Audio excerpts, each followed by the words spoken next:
Hey guys, today we're driving the 2023 Nissan Z. I've spent all week in this car. Let's walk you around it. We'll take it for a drive. We'll talk about what it's been like to live with this week. So this is powered by a 3-liter twin-turbo V6. Makes 400 horsepower, 350 pound-feet of torque. That's made into a 6-speed manual transmission. We have a limited slip rear diff. This is the performance package, which means it costs about $52,000. We get an Excetti high-performance clutch, double wishbone front suspension, multi-link rear suspension. This is based on the 370Z, shares a lot of the structure and some interior bits, a little bit of carryover, but they've improved and kind of tweaked a lot of things throughout the chassis, of course the exterior appearance, but it is a marked improvement over the 370Z in pretty much every way.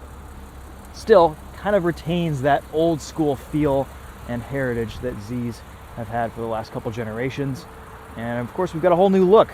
The front end is meant to look a little bit like the 240Z, and the rear kind of harks back to the 300ZX, which is kind of neat. Let's turn the lights on. These taillights look really cool. Kind of have this 3D effect. Look at that. The highlight for me on this car is the appearance. This looks absolutely stunning, especially in this gray. It really has a lot of road presence. It's a good looking car. Nice big 4-pot Nissan brakes, forged raised 19-inch wheels, Bridgestone Potenza S007 tires. I think this is a great looking sports car.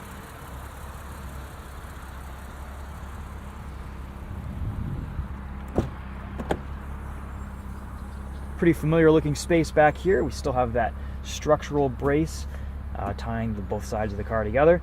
We have about 4 layers of carpet here separating you from a little bit of storage underneath. Oh, I guess there's the Bose subwoofer. Okay, cool, and you've got a fix-a-flat kit. Decent amount of space back here. Bit of a rise in the windows so you can fit slightly taller items, but definitely more width and length than height. Let's see, do we have a grab handle to close things with? Yeah, we can use the top of the spoiler. Cool looking exhaust tips. A lot of great styling elements on the outside of this new Z. I'm liking it. Look how big this fuel tank cap is. Premium fuel only. It says about a 16.5 gallon fuel tank. So you get pretty good range in this new car. The Zs have always had a pretty good fuel range. You'd expect about 350 miles to a tank in something like this, which in the modern sports car landscape is quite good. Pop the hood, take a look at this 3-liter twin-turbo V6. It's rated for 18 miles to the gallon in the city, 24 on the highway. And that's what it looks like. A little bit of plastic. These are 2 separate panels here. It's a tight fit, but they've managed to wedge it all in here. And this new engine is probably the highlight of this new car. It's only a little bit faster than the 370Z, but the way it delivers that power, I think, is more exciting. Cool looking door handle design too.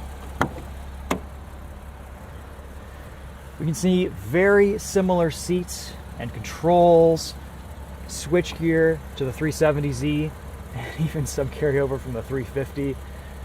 New steering wheel, of course lots of screens.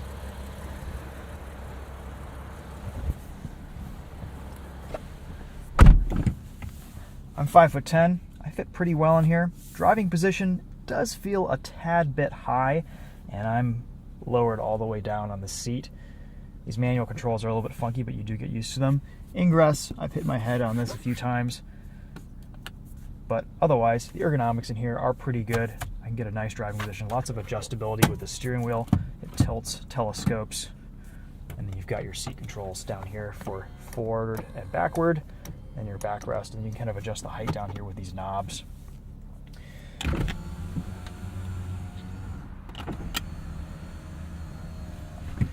We've got wireless CarPlay, Android Auto, physical controls for our climate, heated seats, button there to pop the trunk, sliding armrest, which gives us access to a cup holder, and this performance package has the red accented interior, which I think looks quite nice. Leather, red stitching, I think it works. Manual transmission has a little bit of a shorter throw to it. Down and back to the right puts you in reverse. Not the best looking reverse camera.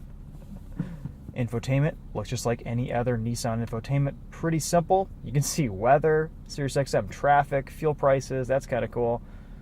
I mean, it's basically just a very simple system that is kind of CarPlay focused.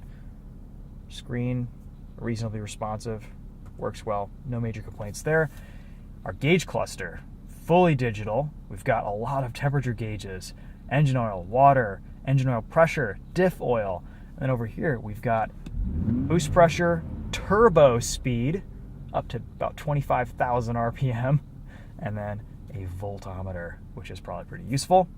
Tire pressures, boost gauge, G-force meter, and upshift indicator options on the left. You can also choose a more traditional looking Nissan gauge cluster view here, but with this Z, the Sport cluster is the way to go. Yeah, this is all a bit strange looking in a car like this, so we're going to go into the Sport mode gauge cluster. I like that a lot. Nice. All right, let's take this for a drive.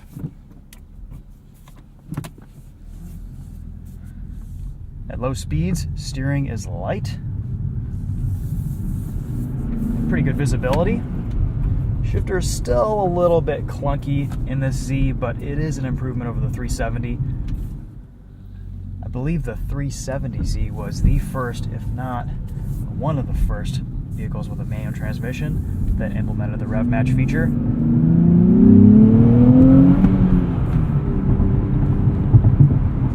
Hear that 3-liter V6 sing.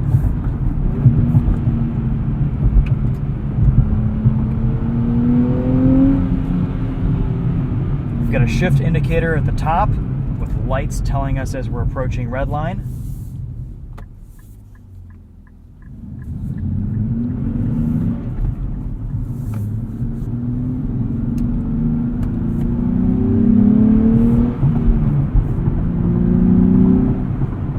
Sounds good from the inside.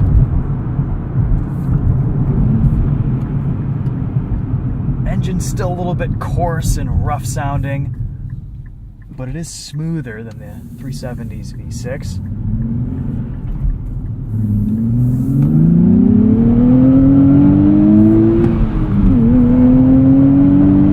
I really like how 7,000 RPM red line on the tach is right dead center at the top. Super easy to read, very clear gauges.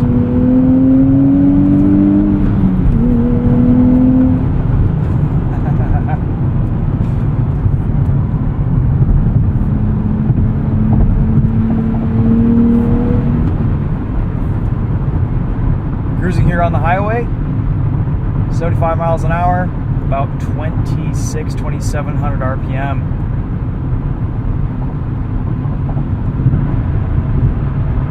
A little bit of tire noise, but that's about it.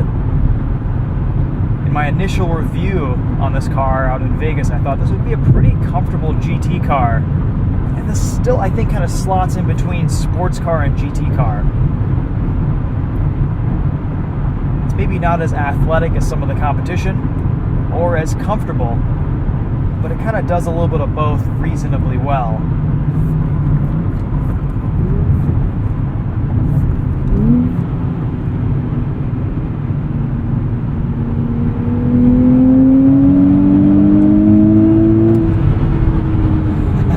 Sounds a little like a GTR.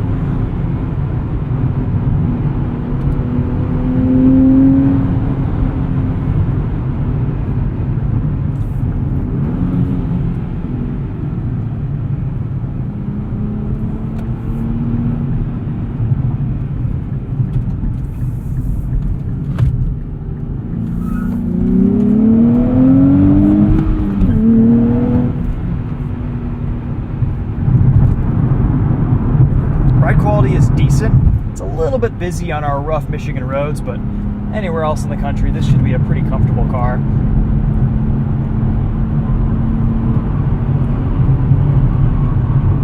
The only major shortcoming here dynamically is probably this tire choice. There just isn't a lot of grip from these Bridgestones. But that also means you get to have a little bit of sideways fun at street legal speeds too. Like the 370Z, this isn't a car that loves being pushed to the limit. It's a bit more of a 7/8 car.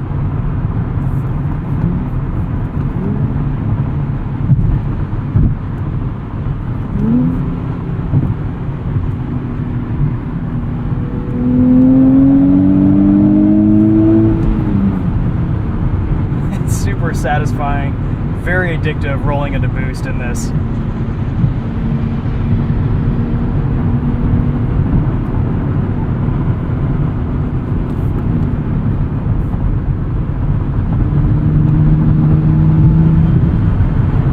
Ton of turbo lag, decent amount of torque, even at about 3,000 RPM.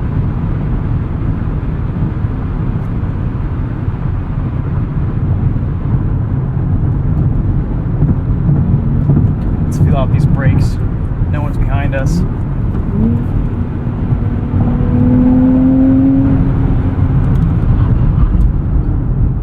Brakes are decent. We'll probably see some improvements with a Nismo edition that comes out, though that should probably also see a pretty significant price hike.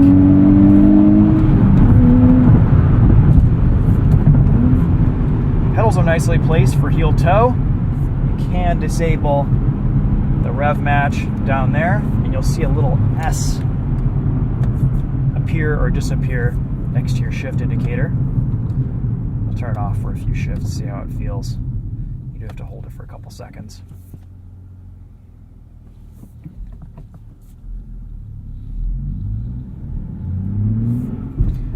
It's a pretty easy car to drive smoothly. You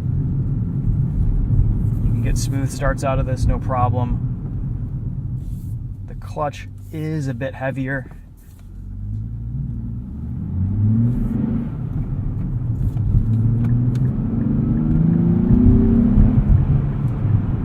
It does have a strong bite point, but the tuning here seems pretty nice. Throttle sensitivity is nicely calibrated.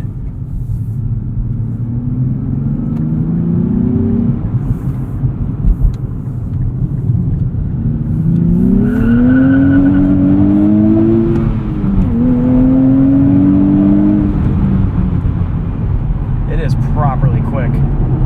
Not Toyota Supra quick, but it feels about close. There's a little bit of steering feel, but not much.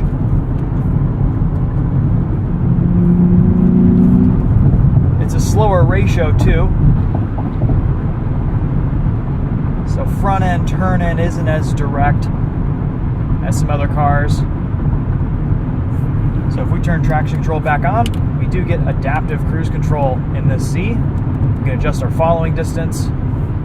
It does disable when you try to shift gears, so you can't downshift and have cruise control engaged in this like you can in some cars.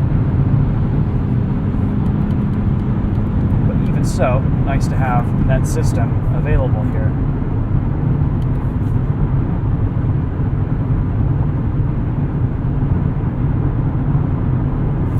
Let's go and do a quick sound system test. We have a Bose premium audio system here.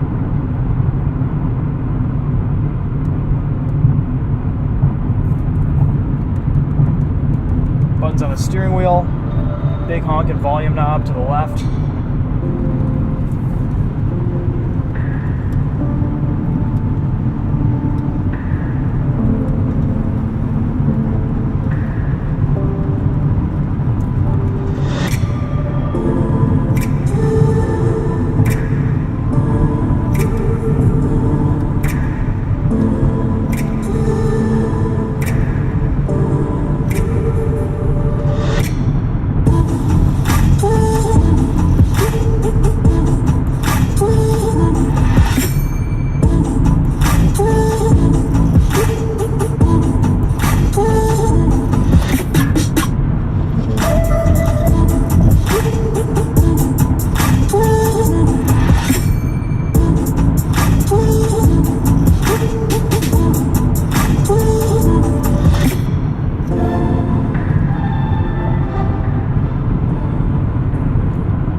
Bosun, this sounds all right. You can use a little bit more depth, a little bit more bass here.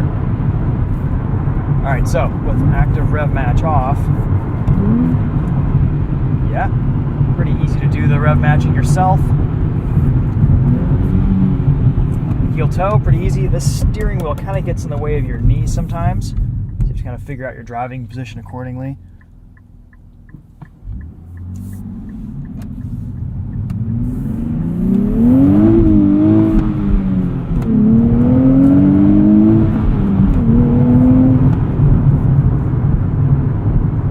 So how can we sum up some thoughts on the new Z? Well, like I said at the beginning of the video, this is an improvement in pretty much every way over the 370Z. The big question is whether it's worth the price. $52,000, that's pricing this new Z into some pretty competitive territory. You have the Camaro SS1LE, which is just one of the best sports car bargains for the money. You've got the Supra, which is pretty closely priced here. That's now offered in a manual transmission, and that is the better car overall.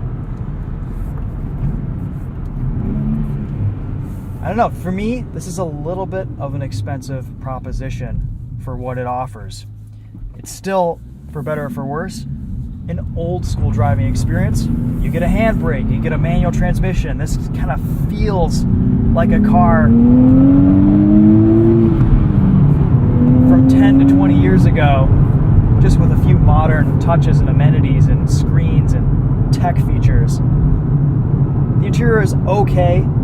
The highlight for me is the way this thing looks in the exterior. It is stunning in person. It gets a lot of attention. People love this car. That square front grille has definitely grown on me quite a bit. Everywhere else, this car is absolutely gorgeous.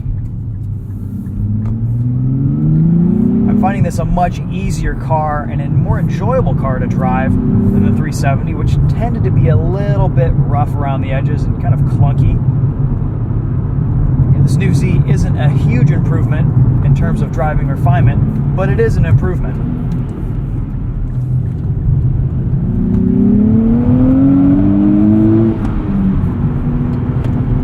Power kind of falls off a little bit toward redline. But still, it is very, very satisfying to bring this engine out when boost kicks in. It's that torque that you didn't have previously. Maybe peak horsepower, peak output isn't hugely different because of the extra weight from this new Z, but the way that power is delivered is more exciting.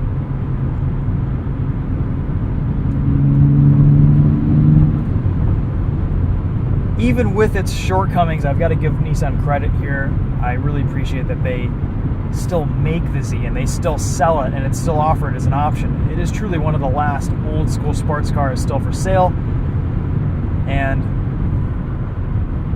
it is a fun car to live with and a fun car to drive. I'm just not sure if it's worth $53,000, or almost 53 grand as tested, with a few options. The base Z with a limited slip diff might honestly be the move. For around $40,000, about $10,000 less than this car, that actually might be a pretty fun proposition.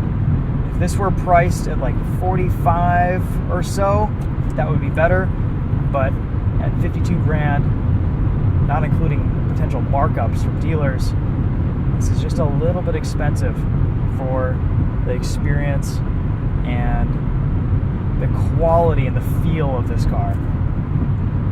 So let's make some comparisons to the competition. Of course, you guys all know I own a 2022 Subaru BRZ. Compared to the lower power, lighter weight offerings like the BRZ, the Miata, I wouldn't say this is as fun to drive because it kind of lacks that lightweight, flickable feel.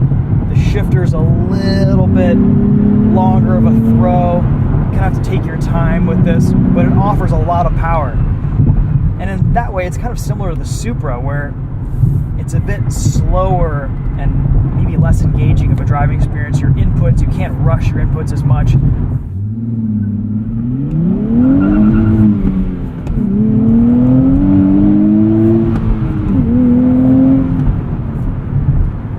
Compared to the Supra, performance falls a little bit short. Doesn't handle as well, doesn't have as much grip. Power is a bit less, but ultimately you're paying a little bit less money for this, hopefully.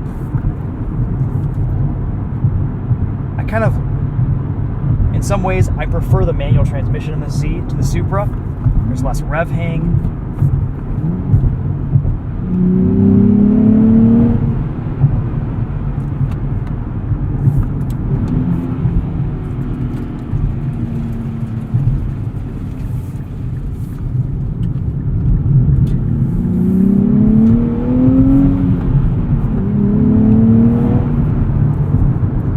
Kind of slots somewhere in between.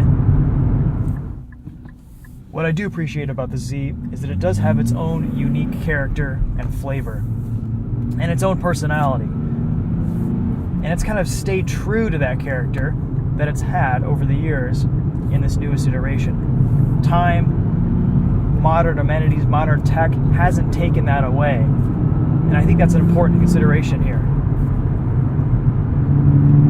This is still truly one of the last old school driving experiences. You can go out to a dealer, buy brand new with a warranty now.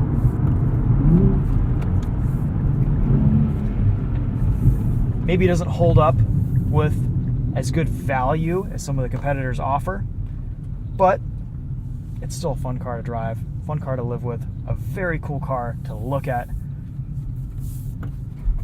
And again, I'm very glad that Nissan's still making it. So I think we'll wrap things up there. Those are my thoughts on the Z. Haven't changed too much since my initial drive on this car, but wanted to get back into this, experience it again on our home roads here in Michigan, and bring you guys along for the ride. So thanks again for watching. We'll see you in the next video. Take care.